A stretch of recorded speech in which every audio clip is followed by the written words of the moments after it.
Plantear el tema de la libertad es evidentemente un tema complejo que tiene muchas dimensiones y que hay que delimitar bien en qué registro lo planteamos.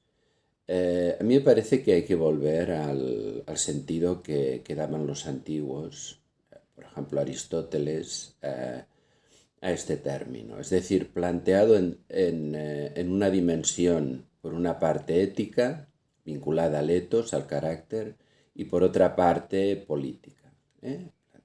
Es decir, relacionado con la polis, ¿no? Con la ciudad. Eh, Me parece que es la influencia del cristianismo la que derivará la problemática a unos términos que no me parecen los adecuados, ¿eh?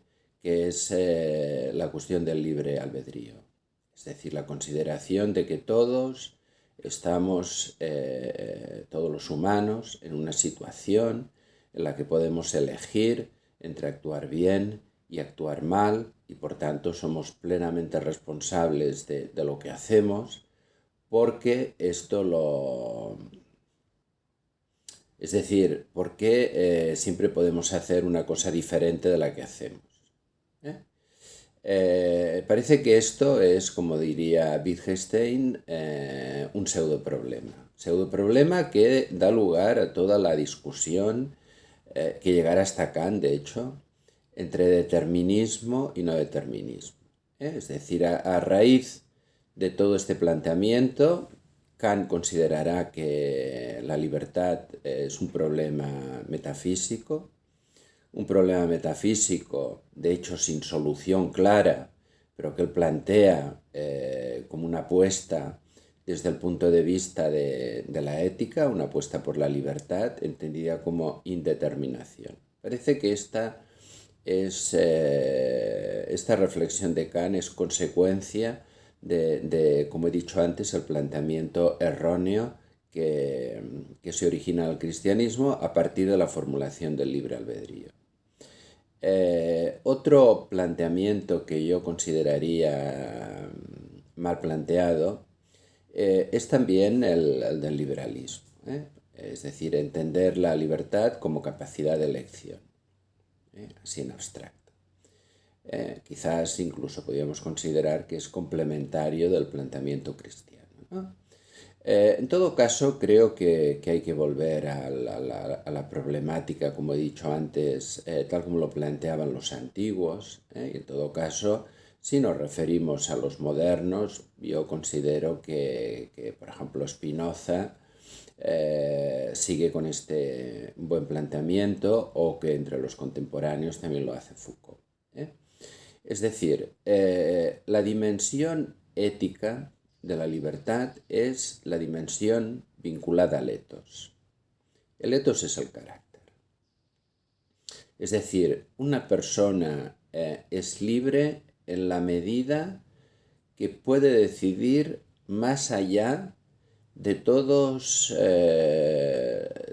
las determinaciones que le vendrían por el interior, lo que los antiguos llamaban las pasiones, y por el exterior, que son las exigencias de los otros. Es decir, voy a plantearlo en términos un poco más, digamos, literarios, si se quiere, pero que me parece sugerente, ¿no? Es decir, si la vida es una serie de encuentros y desencuentros, y aquí es donde nos jugamos la libertad, por supuesto, los encuentros con los otros, los encuentros con las cosas. Y si estos encuentros están determinados de entrada por lo que también se había planteado desde la antigüedad como resultado de lo que sería el azar y la necesidad, es decir, por una parte el azar, que serían las cosas imprevisibles que nos aparecen, y por otra parte la necesidad, que es estos cruces con los otros y con las cosas nos desencadenan algo a nivel interno, Nivel interno, quiero decir, a nivel del pensar, a nivel del sentir, a nivel del desear. En todo caso, la acción humana sería, por lo tanto, resultado de dos cosas sobre las que no tiene ninguna decisión. Es decir, ni las cosas con las que nos encontramos o con las que nos cruzamos, ni las cosas que se producen a raíz de todas estas determinaciones, digamos, entendidas como pasiones. Es decir, lo que a mí me ocurre en cada momento es que me cruzo con una serie de circunstancias que me desencadena una serie de mecanismos que me llevan a actuar de una determinada manera, ¿no? Por lo tanto, sería una combinación entre lo imprevisible, que sería este azar, y lo previsible, que sería lo de desencadena a partir de cada uno de estos cruces, ¿no? La libertad sería entonces la aparición que tiene que ser resultado también de un trabajo sobre uno mismo, ¿no? Que sería un vacío, ¿eh? Es decir, la posibilidad de abrir un vacío entre estos dos procesos, lo imprevisible y lo previsible, que nos atraviesan, y a partir de este vacío poder ver lo que nos ocurre, lo que ocurre, y decidir algo, ¿eh? O sea, por lo tanto, este carácter que permite la aparición de este vacío sería lo que, desde el punto de vista ético, nos permite ser libres, ¿eh? No ser, por decirlo como los antiguos, un esclavo de nosotros mismos. Por otra parte está la dimensión política, la dimensión política de la polis, de la ciudad, de lo que ahora llamamos los modernos la sociedad, que nos da una serie de condiciones, una serie de condiciones para ser más o menos libres.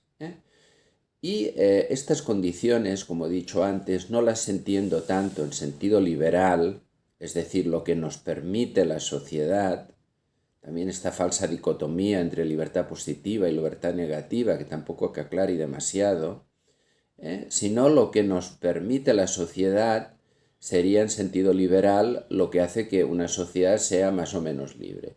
Pero yo lo plantearía más en lo que se ha llamado un sentido republicano.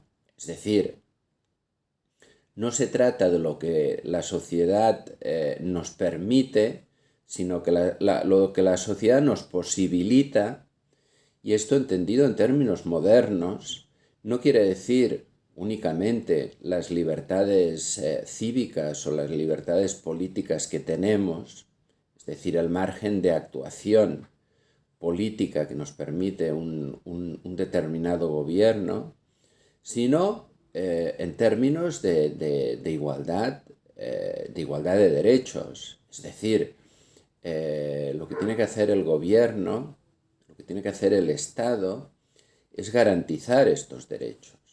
Por lo tanto, no estamos hablando solo de libertades cívicas y de libertades políticas, sino que estamos hablando también de lo que podríamos llamar garantizar unos derechos sociales o económicos, es decir, el tener acceso a una serie de servicios públicos o incluso lo que hoy se está planteando como una renta básica, universal y garantizada, ¿no? Es decir, el hecho de tener unas condiciones materiales básicas de vida garantizadas, ¿no? Por lo tanto, parece que la libertad hay que plantearla en estos términos.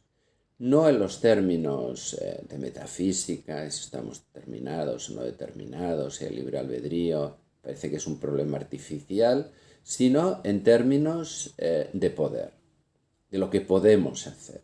Es decir, una persona es libre en la medida en que puede decidir, condición ética, que depende de este trabajo sobre uno mismo, y una condición política. Es decir, que el Estado del que formamos parte y que por tanto no somos simplemente unos receptores de estos derechos, sino que activamente nos implicamos políticamente, por esto llamaba de un sentido republicano, que evidentemente hoy lo garantiza una cultura democrática. Por lo tanto, hablemos de libertad en términos éticos y en términos políticos.